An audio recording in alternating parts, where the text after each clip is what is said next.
today.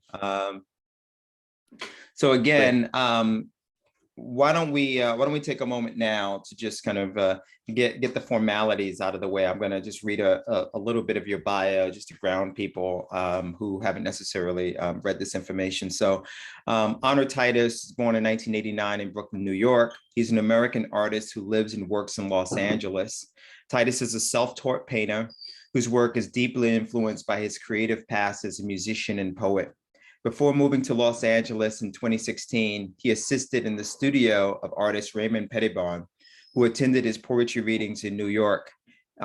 Painted in a range of dark, luminous jewel tones, his paintings often depict faceless figures in minimal urban spaces, reflecting the sense of isolation and loneliness that results from a condition of anonymity in the urban environment. Suffused with a sense of romance, Titus's paintings are embedded with nostalgic references to a simpler time. I'm going to stop there and just encourage everyone who wants to read the unabridged version of your bio to go to your website or go to your gallery's website, and we're going to talk a bit about a lot of different things today. So first off, I want to thank you for joining us. I'd love to give you a moment to kind of tell us a little bit about how Honor Titus became a painter. You have this really interesting arc in your life. I want to get into like the background of your upbringing in Brooklyn. We have that in common, actually. I was born in Brooklyn as well, so we could talk a bit about that. Yeah. So we can start in one or two places. We can start with painting, or we can start with Brooklyn. Which would you prefer to start with? Well, since I started in Brooklyn, we should start with Brooklyn. Okay. So let's talk about growing up in Brooklyn.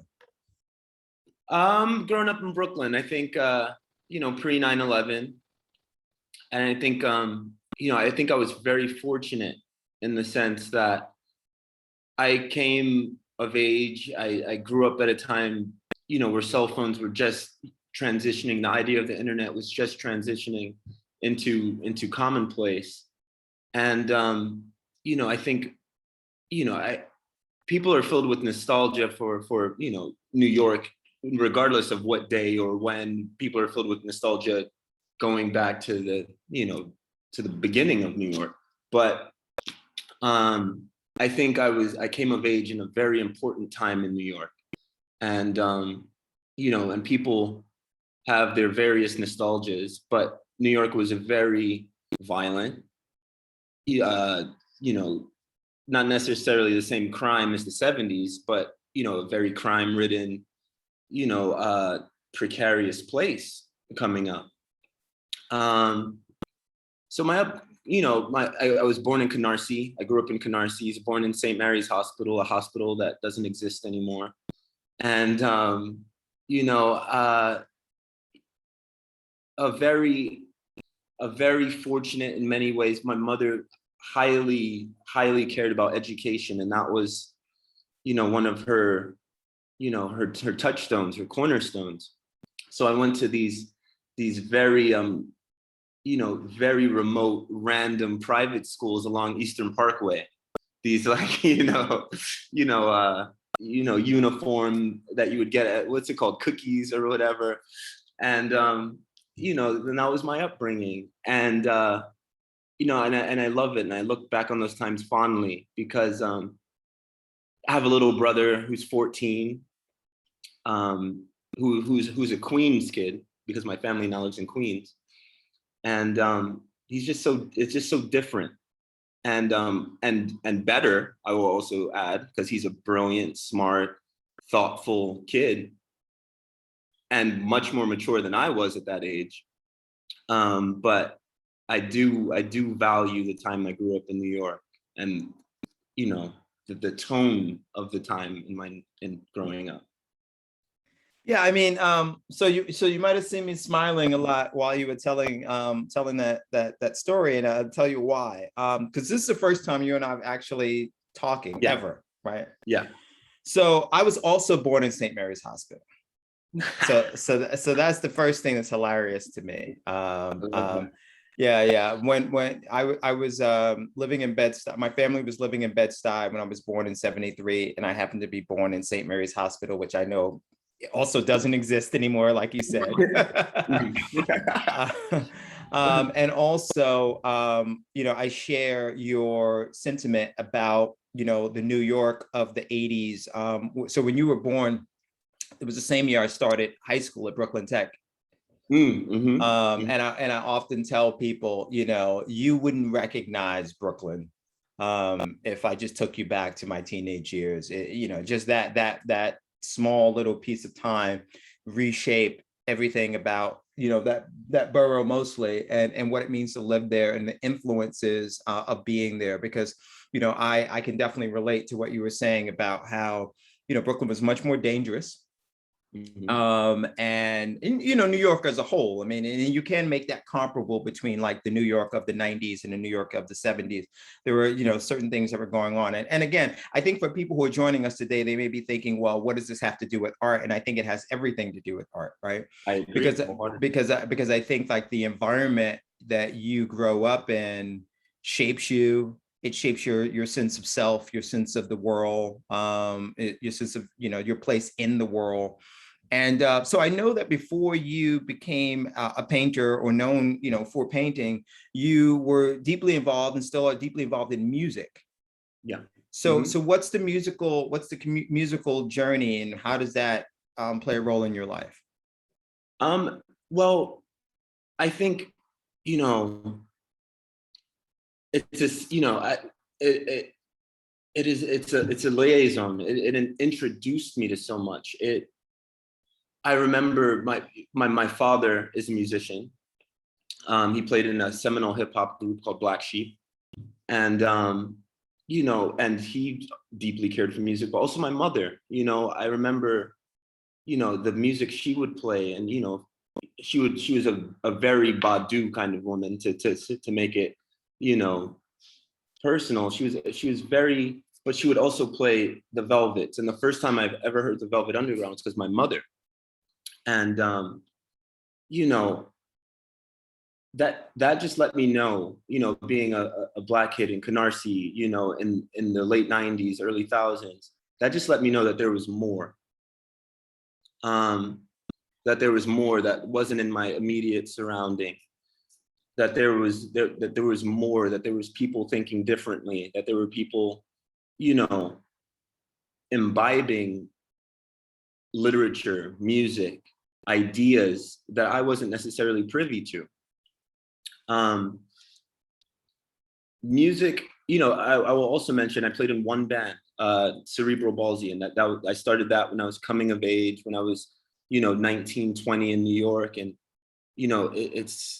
and that introduced me to Raymond. That introduced me to these other people that, who are older, who are younger, who just new situations, new ideas. And I think that I've been so fortunate to just run headlong into life, sometimes to my detriment, sometimes, oftentimes to my detriment.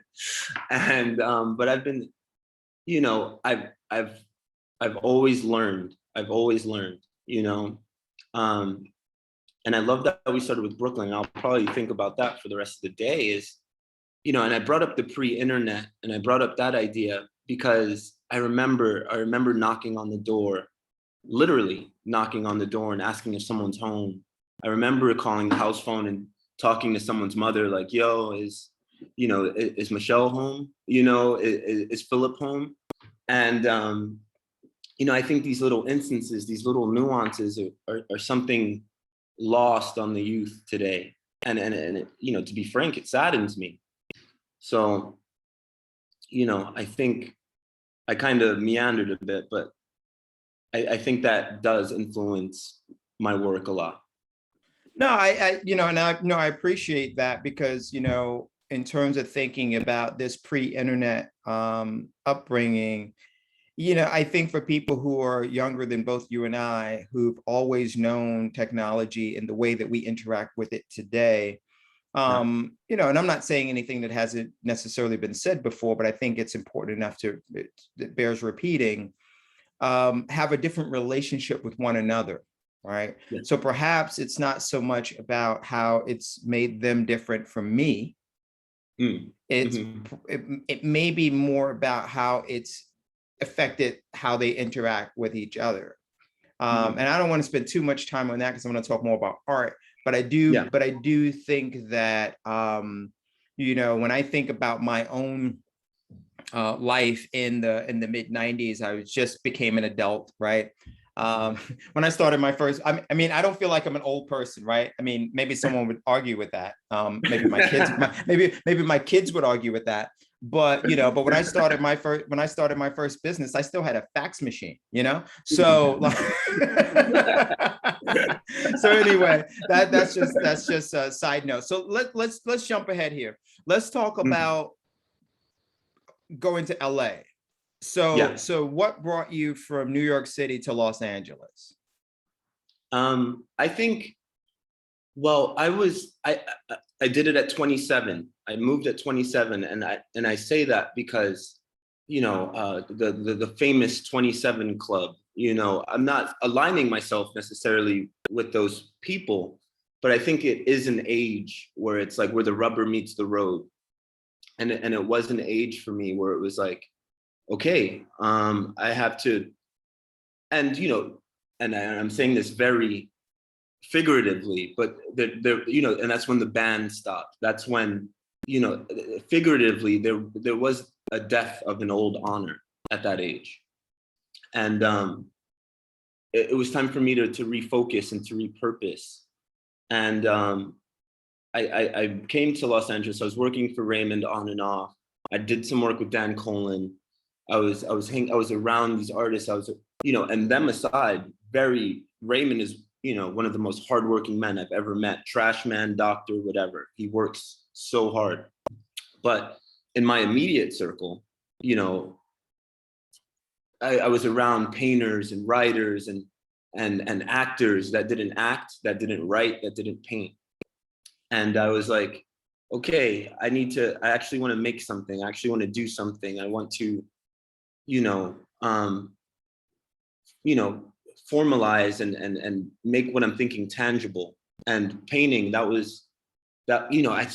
traveled the world musically. I saw so much, Black kid from Canarsie, from the Patriots, playing in Russia. I saw so much, it did so much. But at the end of that whirlwind, I had nothing to hold. I had nothing tangible. I had relationships, I had ideas, I had notions, but there was nothing, And I came to LA to make something tangible, to focus on myself and to create work that I could see and to hold.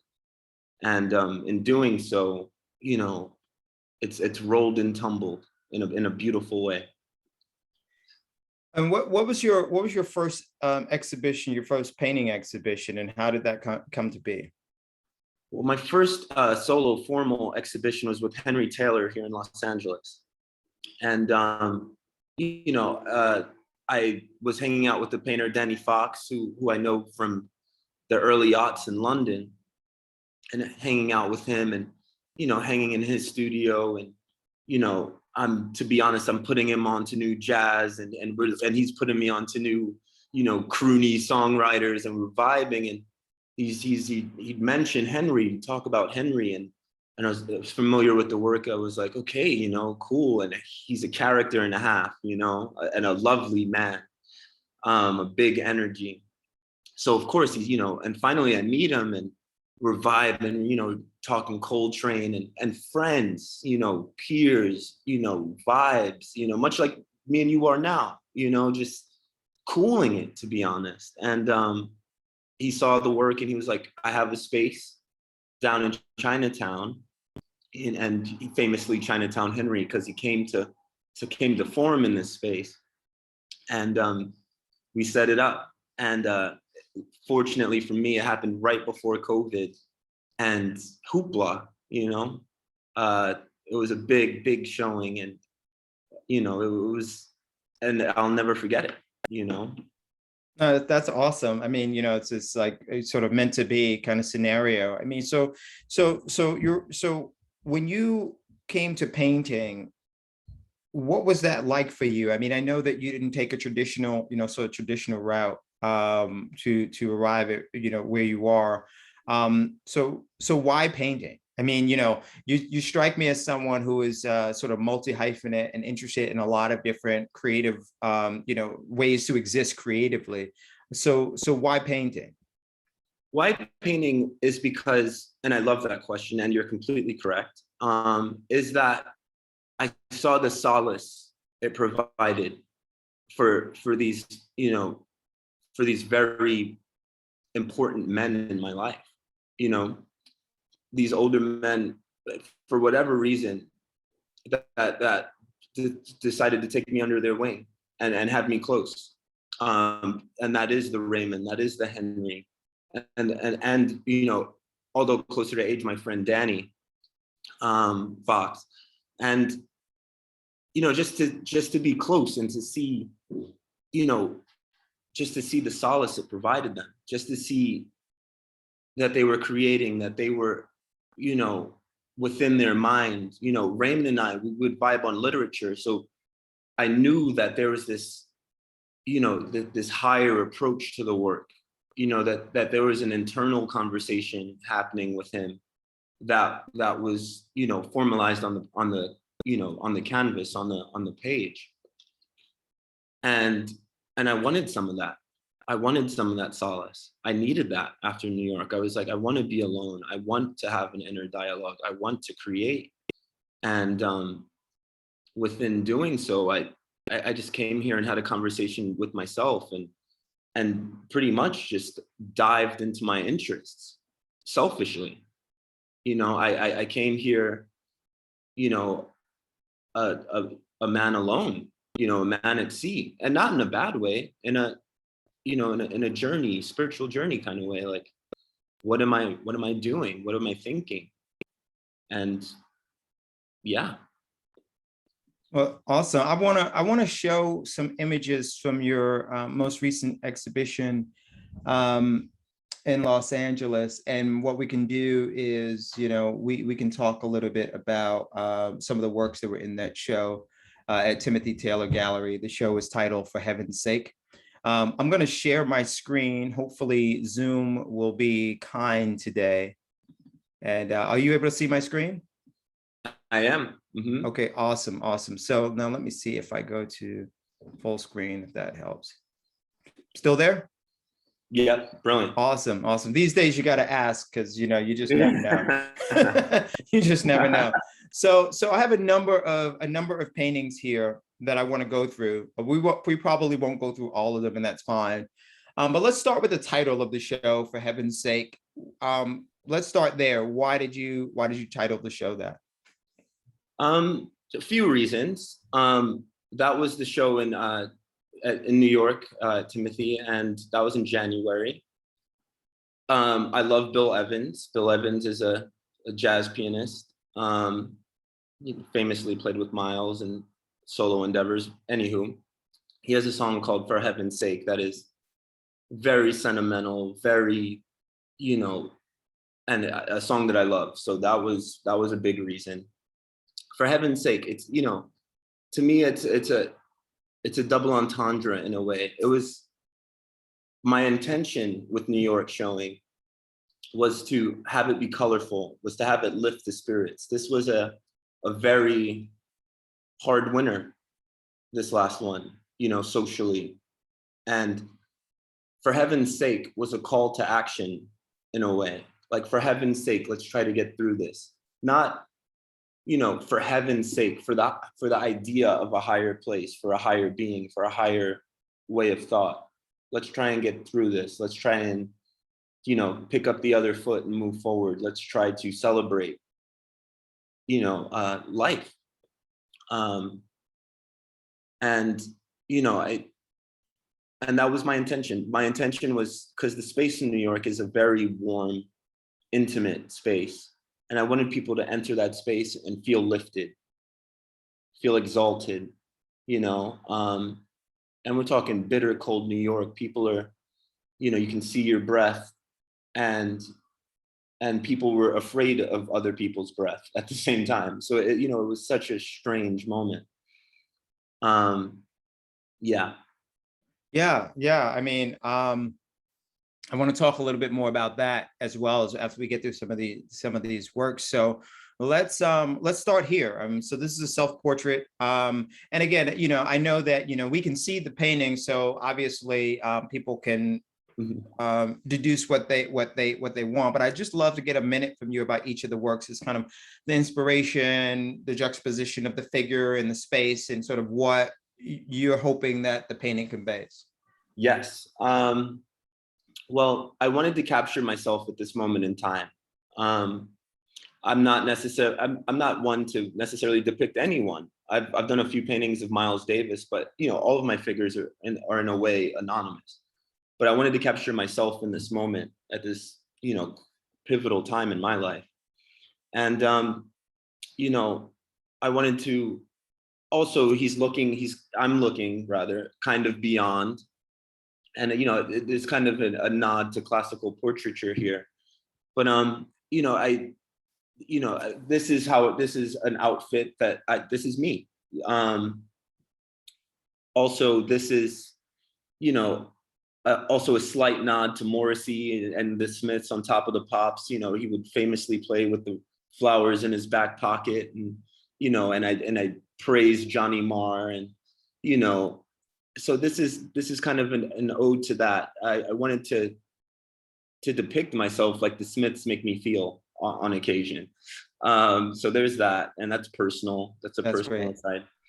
And I was talking to a dear friend recently, someone who I really like, and she said that it seems that I'm greeting someone or the unknown with unsurety, and I think that is also apt and also very true.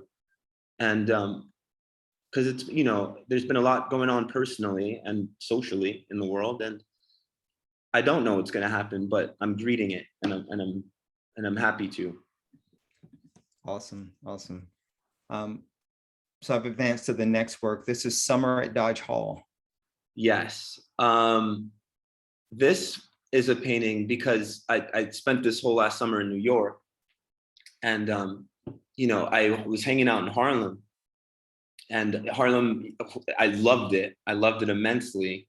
But Harlem, I'm from Brooklyn. I spent a long time, downtown Manhattan. But Harlem was never somewhere I've been. I'd hung out, but I'd never posted up in Harlem. And Dodge Hall is a campus building on the Columbia campus, and it's just a beautiful campus. And this is just a moment, an Ivy League moment, and the way it's night. It's just become night, and it's night on campus, and it's a tale of a story we'll never know, but it is beautiful,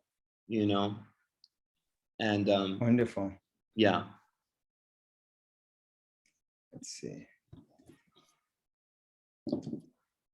So this is a bit of a departure from the other works that I've seen of yours. I mean, usually they're interiors, or they, certainly water is not something that I've seen you paint a lot. So yeah. I'd love to hear about this work.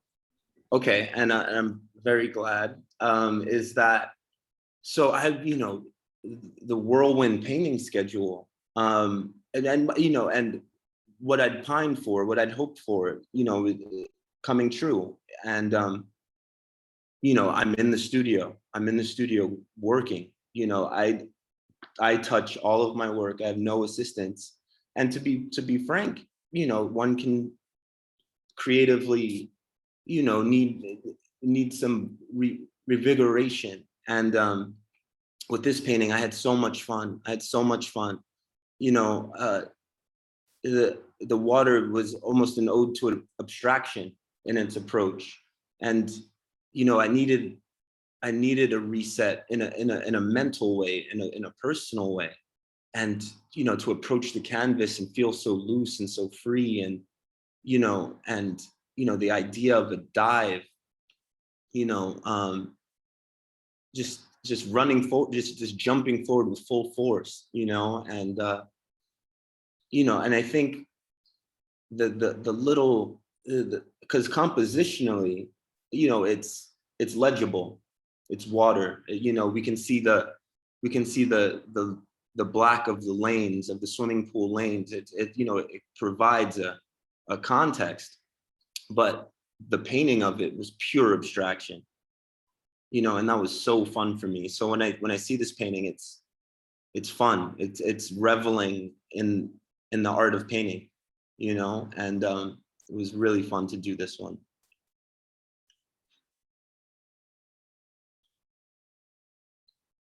Let me unmute myself. That's a detail of that work. A well-timed detailed shot. Let's see. And yeah, to repeat, you know, I had so much fun. To live and dive in LA was first. I had so much fun with that. I wanted to try it again. And in doing so, I didn't quite find the same fun. This one needed a different approach and a different hand. But you know, perusing the works with you, and you know, and I'd also like to add that, you know, even my interpretation and feelings with the work, they change and they ebb and flow, and I have a different feeling sometimes when I approach them, and it's a conversation, you know, and it's an internal conversation. But you know, with these works, for her, she's diving. For him, he's swimming, and we can't necessarily see behind him, and he can't see what's behind him. But we're going headlong into these waters, you know. And I love this painting for its mood. You know, I think initially Into the Blue, I think of Kind of Blue. I think of Miles. I think of, you know, blue is cool, you know, in jazz, you know, talk. And, you know, I think this painting just creates such a mood. And there's this, you know, class and elegance that one could associate with canoeing or, you know, paddling and, you know, kayak sporting. But yeah, this painting has a regal nuance to it that I really love. And there's a mood. The blue gives me such a mood. And let's talk a little bit about how you approach your painting from the beginning, and your process, your thinking process. Do you work from photography? Do you work from your memory? Is it a combination of the two? Sort of, can we get into like the technical approach to painting? Of course, and I say that it's an amalgamation of so many things. So oftentimes sometimes I'll have a memory. I think of it very compositionally to myself, you know, where one is resting in the canvas and where the action is in the canvas, and what's going on. You know, I love so many things, you know.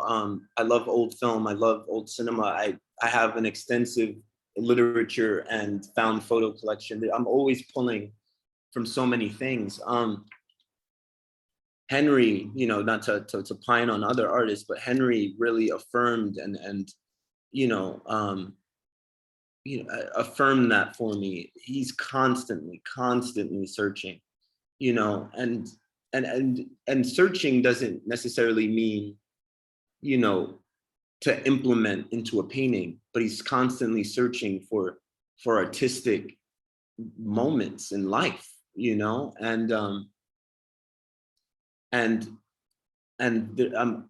there's just sometimes I'll read something, you know, for instance, there was a painting in the Timothy Taylor For Heaven's Sake effort, where in Miles' autobiography, when he was young, he would oftentimes practice over the sound, you know, outside of St. Louis. He would practice over the water alone, and he loved to play his trumpet alone over the water. And that was such a beautiful image to me that, you know, obviously there's no photos, he's alone in the woods as a young man. But in the Timothy Taylor effort, I was like, I would love to try to depict that idea, that moment. So I took my hand at it, and, you know, ideas can come from anywhere. And another thing was that when I started painting, and to reference to an earlier question, is that I there was things that didn't exist that I wanted to see, and that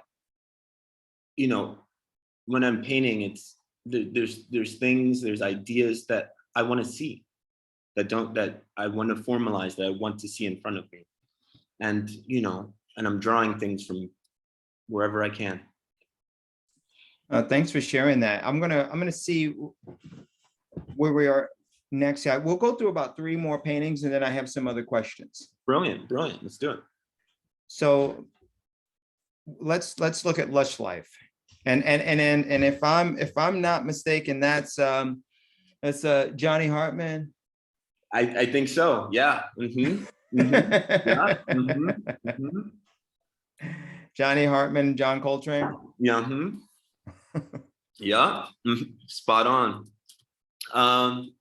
And this painting is, pretty straightforward. I'm an avid tennis fan, and I love so much about tennis. I love the the nuance of tennis, the subtleties of tennis, but also I think the idea, I'm not, I'll, as a disclaimer, my work is not political, and I don't mean for it to be political in an overarching way, but the idea of two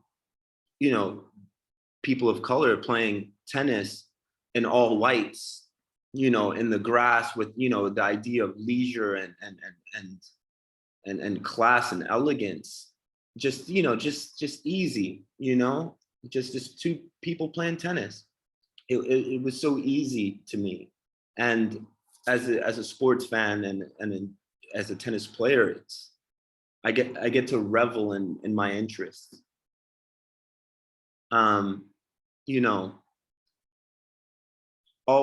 said the political disclaimer because Wimbledon is, you wear all white. Right. Agassi famously, didn't play a Wimbledon tournament, which is one of the biggest tournaments. Federer got fined, much like Jordan did, for having red on the bottom of his tennis shoes. But wearing the all white at Wimbledon is it goes back decades and decades, because white is the clothing of the people, with resource. The working man and the lower classes couldn't wear white because they were dirty. So that all white thing harkens back to class standards of another era. So to depict 2 Blacks playing tennis and at leisure, it shows progress, it shows easy, it shows leisure, and it Right. And it's easy. Love this piece. Love it. Thank you. So this is sort of in the same vein. I'm going to advance to the next. Yeah. That's my grandmother, who, funny enough, Dexter, worked at St. Mary's.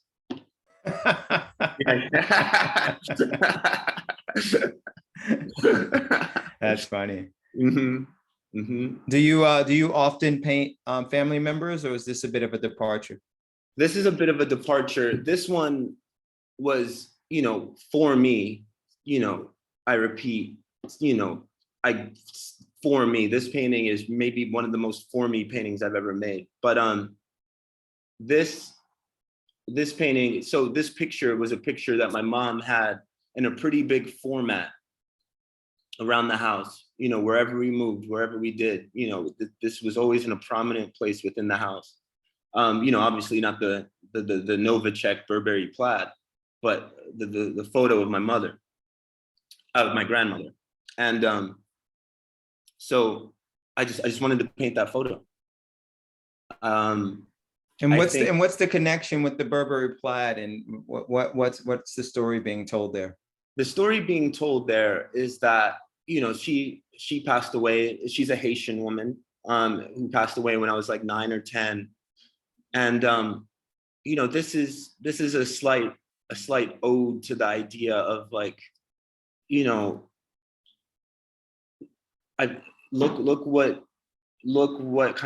how far I've come. Look how far, it's almost like a class, a class conversation in a little way.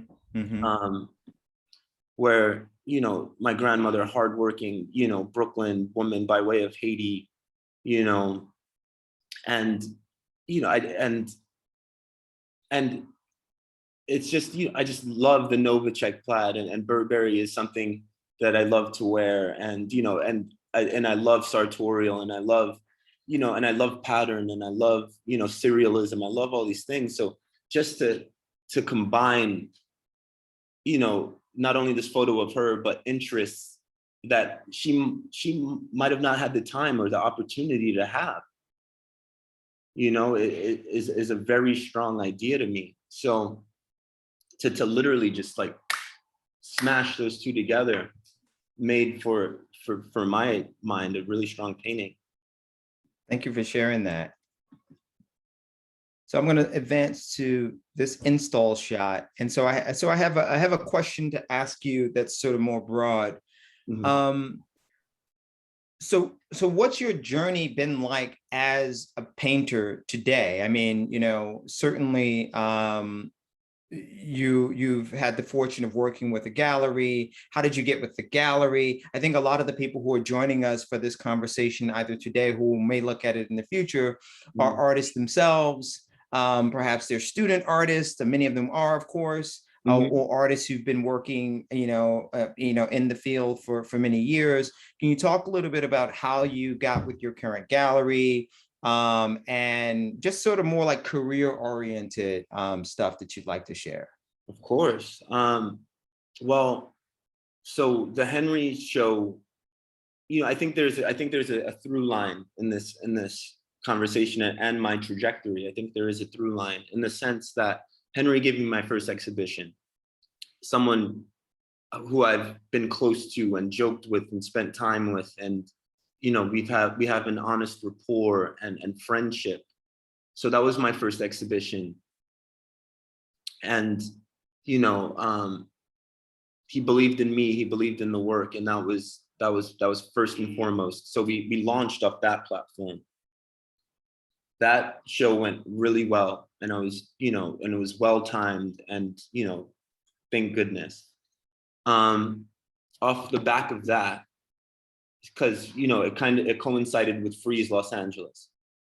Off the back of that, Chloe Waddington, who's a partner at the New York Timothy Taylor Gallery, we started a conversation, and at that time, the world was in lockdown for the most part.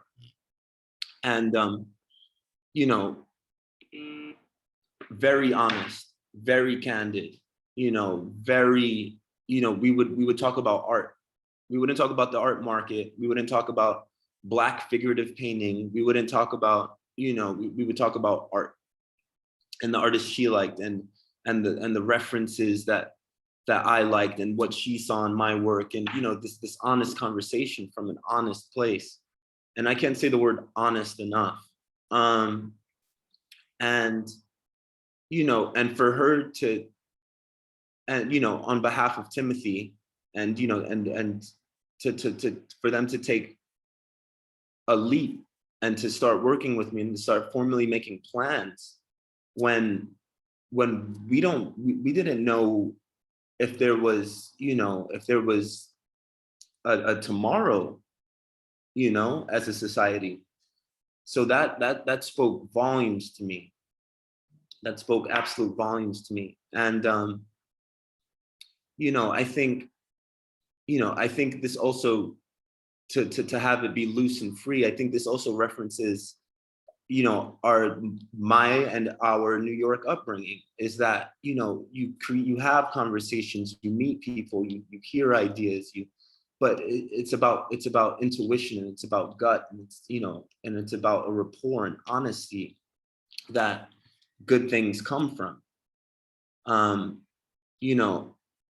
I think to be completely candid, to be completely forward, to be a young Black figurative painter right now, I got many an email and many a call that might not have the best at mind for Honor Titus. So with that said, there's a certain level of trust, there's a certain level of rapport. And at the end of the day, it's about the work, it's about the art, the people that have been close to me, that I've seen work nonstop, that I've seen, immerse themselves in thought and passion for creation, always have said the same thing. It is all about the work. It's all about the work. It's all about the work. And, I think as especially young artists, I think, and I somewhat find it comparable to music in this way, Dexter, is that, I think that people sometimes find validation through the institution, and I remember coming up, someone would send me a song or send me a track or show me a book, and a big point, like a big selling point, was that you hadn't heard of it. You'd be like, oh, whoa, like what is that about? Like I've never. Then that was a big selling point. Today, if you hadn't heard of it, that means it doesn't matter. And that's a very, very scary proposition. And I think that's a little misaligned.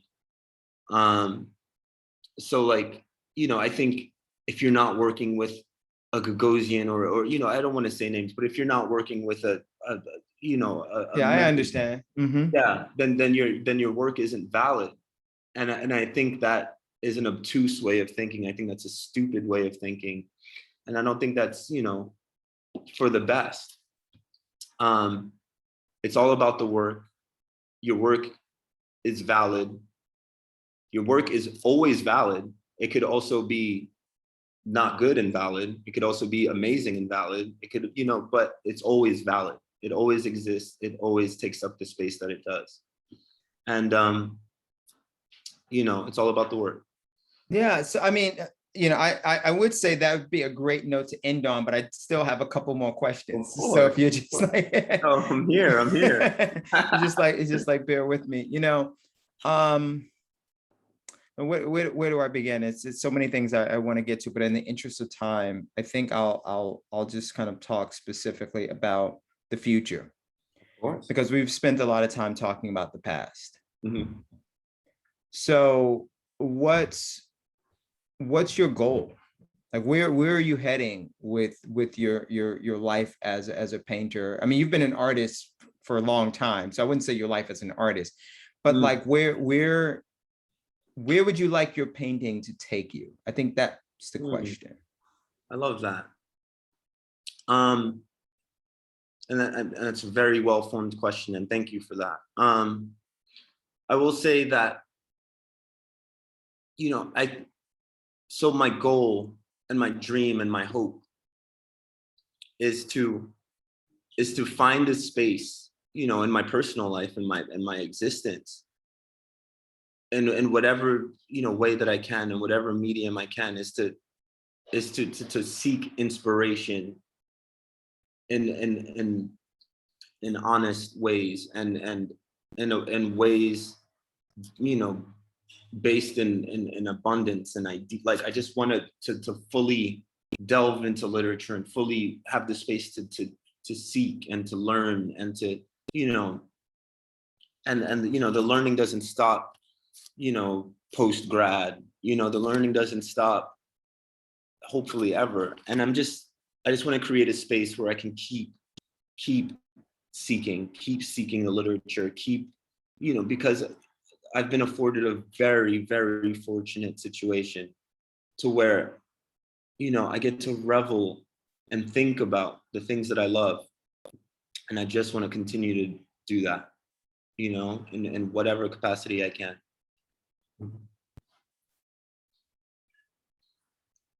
I appreciate your generosity and your thoughtful answers as well. We're going to be wrapping up soon. I know we have a number of people joining us today. So if anyone has any questions that they'd like to throw into the chat, they can feel free to do that in the meantime. I want to talk a little bit about something else that sort of overlaps in our lives. So sort of like indulge me for a moment. Of course. So it's like, it's funny, as I mentioned, this is the first time you and I are talking, and we have so many things in common. So what you wouldn't know is, how would you possibly know, is that I actually met your father before. Oh, amazing. A very, very long time ago, in a galaxy far, far away. I had a rap group in Brooklyn for about 5 years, and we're open for a lot of more established hip hop groups, including like Brand Nubian and Public Enemy and people like that. And it was actually, if I'm not mistaken, wow, this is a long time ago. I met your dad 30 years ago. I love that. Yeah, I met him in 1991 in Washington, D.C. at the Gantt Center, backstage at a concert that was headlined by Naughty by Nature and Queen Latifah and Chubb Rock and a bunch of other people. And just so happened that Black Sheep was performing along with a number of other groups like Das Effects. So anyway, it's amazing that all these years go by and I'm having this conversation with you, and I'm just like, wow, it's just crazy. Who would think? I love that. And I think it's so important. Because, just to be candid, it's like, we've been here. Right. We've been here. Right. We've traveled and been in these spaces and consuming this art and creating this art. This isn't a new notion. I think that's really important. Yeah. So Honor, I want to end here. I want to thank you so much for this conversation. I'm actually happy this is the first time that we've spoken with each other, because I came in this with like genuine curiosity, and I'm just so happy with your openness and willingness to share. So I want to thank you. I want to thank everyone at your gallery for helping us through this process as well. Again, this is presented by New York Academy of Art, and every few weeks throughout the season, we'll be talking to different folks in the art world, whether it's fantastic artists like you or gallery owners and other people who kind of, as they say, make this whole art world go around. So I'm gonna end here, bid you a great afternoon/evening, and I'll definitely be in touch with you directly just to say, hey, next time I'm in Los Angeles. Please, anytime. Thank you so much. Have a great day. And you, Dexter. Bye-bye. Bye-bye.